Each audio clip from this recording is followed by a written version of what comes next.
샬롬, 반갑습니다. 8월 22일 화요일 새벽 하나님께 올려드립니다.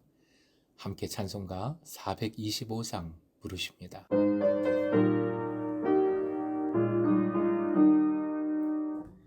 주님의 뜻을 이루소서. 고요한 중에 기다리니 진흙과 같은 날 빚으사 주님의 형상 만드소서. 주님의 뜻을 이루소서. 온전히 나를 주장하사 주님과 함께 동행함을 만민이 알게 하옵소서.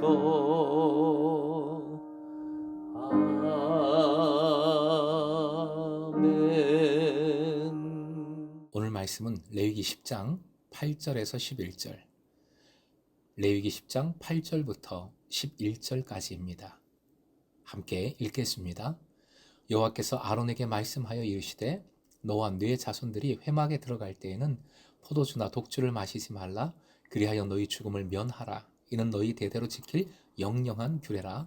그리하여야 너희가 거룩하고 속된 것을 분별하며 부정하고 정한 것을 분별하고 또 나 여호와가 모세를 통하여 모든 규례를 이스라엘 자손에게 가르치리라.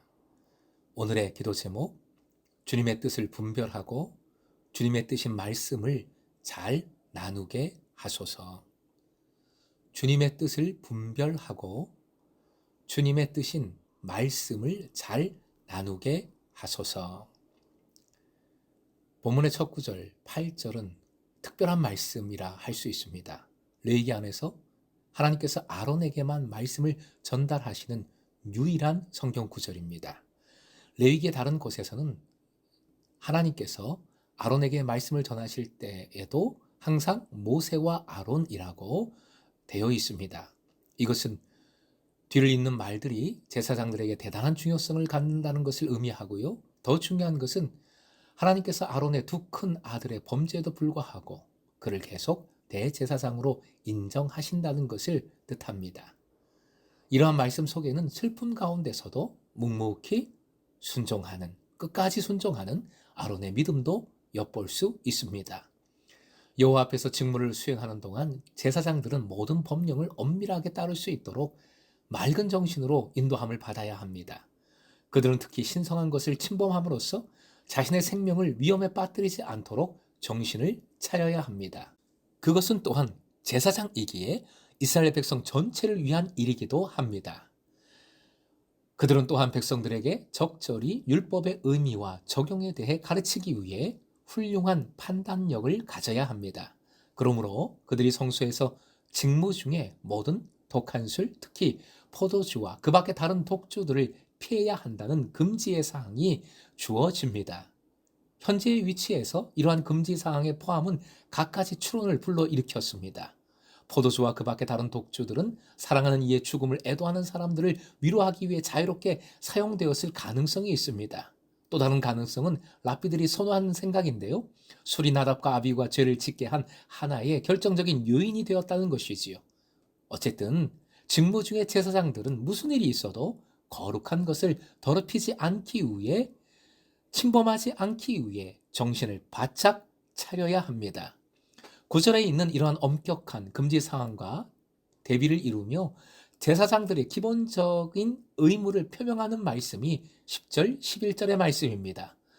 대단히 중요한 제사장의 의무 두 가지는 율법과 관련하여 화면 보시고 함께 읽겠습니다. 적절한 분별하기, 백성들 가르치기, 이 두 가지입니다. 제사장은 공동체가 경험하는 특정한 상황에 대응하여 율법을 해석해야 합니다. 그들의 판단은 거룩한 것과 속된 것, 의식적으로 정한 것과 부정한 것의 적절한 구별에 의존하지요. 거룩한 것은 회막 구역 내에 있는 모든 물품처럼 성스러운 용도를 위해 구별해 놓은 어떤 것입니다. 일단 어떤 대상이 거룩하게 되면 그것은 세속적 용도로부터 영원히 격리되어야 합니다. 속된 것은 보통의 일상적인 삶의 과정 속에서 사용되는 것을 지칭하지요. 그것은 사실 평범한 것입니다.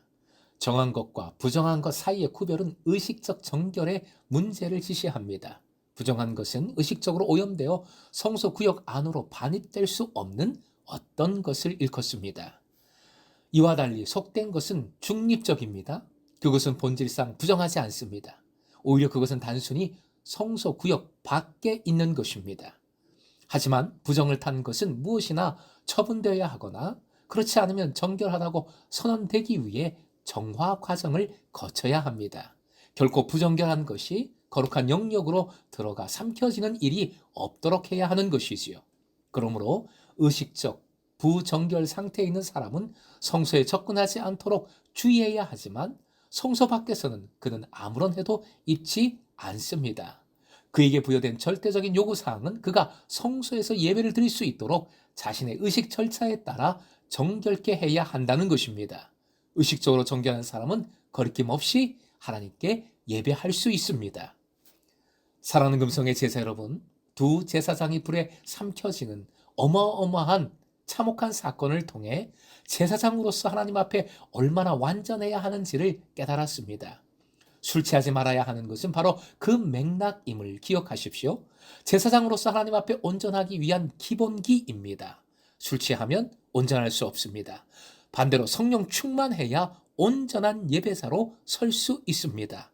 하나님께서 아론에게 직접 말씀하여 주신 제사장의 의무는 지금 우리에게도 완전히 중요하고 소중한 것입니다. 청지기의 영성과 연결하면 이렇게 표현할 수 있습니다. 화면 보시고 함께 읽겠습니다. 시작. 주인님이신 하나님의 뜻을 분별하기, 주님의 뜻이 담긴 말씀을 나누기. 이를 위해 술 취하지 말고 성령 충만하시길 축복합니다. 편안하게 나눈다고, 열려있는 모임을 만든다고 무조건 세상적인 방법을 취해서도 안 되겠습니다. 거듭 강조하고 또 강조하지만 열심을 다한다고 역시 자신의 뜻만 붙들어서는 안 되겠습니다. 바로 그것이 지독한 술에 취하는 모습들입니다.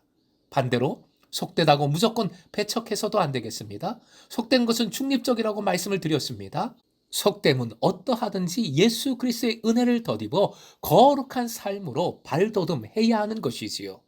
그래서 분별이 필요하고 통정적인 접근이 중요합니다. 통합적인 신앙, 균형적인 신앙이 꼭 필요하다는 것입니다. 여러분과 믿음을 위해 기도하고 있는 영혼이 속됨 속에서 거룩으로 영적 발돋움을 이루길 축복하고요. 무엇보다 금성의 제자들이 오늘도 성령 충만하여 분별하여서 주님의 말씀을 서로 나누는, 그래서 함께 세워서 가는 선한 청지기 되시길 주님의 이름으로 축원드립니다.